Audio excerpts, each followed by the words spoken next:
Horror games have always been something that people go to either for a quick laugh, entertainment, or just to be creeped out. But one thing that we never can truly understand is what makes these games creepy or what makes these games funny to watch when it comes to seeing others' reactions. Why would we stick around to see something scary? Why would we want to be scared? That is what we will be analyzing in this following series. We're going to be going over a couple of games that have been coming out or that are already out that are scary or that we've been seeing and are horror based, and I'll be analyzing what makes them scary and just going into depth of why we still stay to play these types of games, whether they be hard, easy, really scary psychologically, or just visually, gory, something of the sort. So sit down, buckle up. It's your host Zereph, and we're going to go into depth today about Baldis Basics. Story-wise, Baldis Basics isn't really much to worry about. There really isn't much of a story. Baldis Basics was made in I believe a 24-hour competition for a meta game jam. If you don't know what a meta game is, I'm going to go into depth about that as well. A meta game is something that basically breaks the fourth wall, something that escapes its own universe, something that you wouldn't normally expect. So Baldi is basically supposed to be Baldis Basics in education and learning, where essentially you're going to learn some things. That's really what it is. You're going to learn some stuff. Baldi's going to teach you basic math, algebra, whatever. What makes the game scary is how it starts. It starts off pretty normal with this story, complete a few math questions, get a prize. After you complete the first set of questions, however, once you move on to the second set, the question number 3 will always be unanswerable. There is no answer that anyone knows of. The developer, I reached out to them and he did say he'll be adding an update, so maybe in the future there will be such a thing, but at the time this video is being made, there is no such thing. So that's pretty much the story. You go from doing pretty well in math to failing, and after that you're being chased by your teacher Baldi, who moves in intervals based on seconds. Well, with each question you get wrong, he starts to move faster. If you purposely get questions wrong, let's say you get all of the beginning questions wrong when you first start the game, which is 6.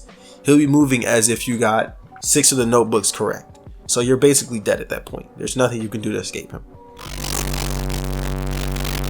Art-wise is where things usually always lie for these types of games. When it comes to horror games, the art is really what gets it. Sometimes the lack of art is what really gets it.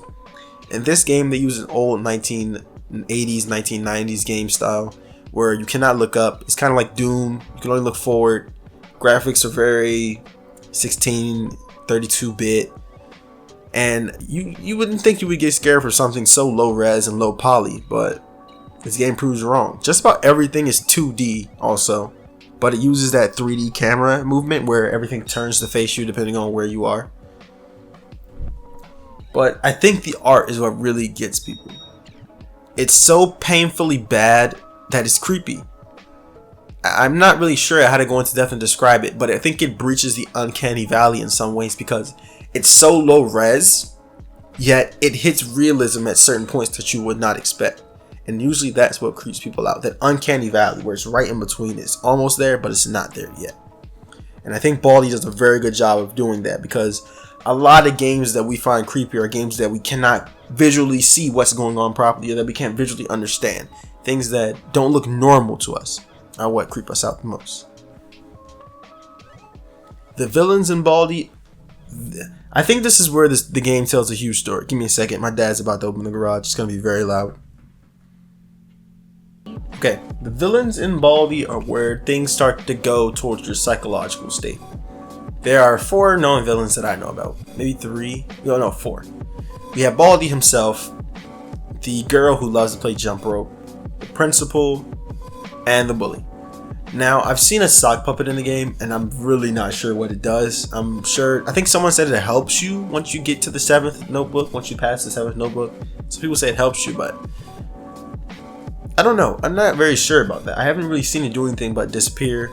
And there's also a sweeper that kind of helps you depending. Sometimes he can sweep you into Baldi, sometimes he can sweep him away. It's really just random and it can really help you or it can really mess you up. Okay. This game plays on you psychologically because a lot of children in school, this is how they vision school. You get a question wrong, you get in trouble. There's bullies everywhere. You do the slightest thing, the principal puts you in the principal's office and you're in trouble. And your parents have to hear about it. There's people in school that want to talk to you that you don't want to interact with because they're slowing you down. They're not being a positive influence. And that's what Baldi plays on. It plays on that psychological state that you focus on in school. And it's kind of ironic because I just got out of school Friday. No more high school for me. Get it? Yeah. But it plays on that. And people don't really see that.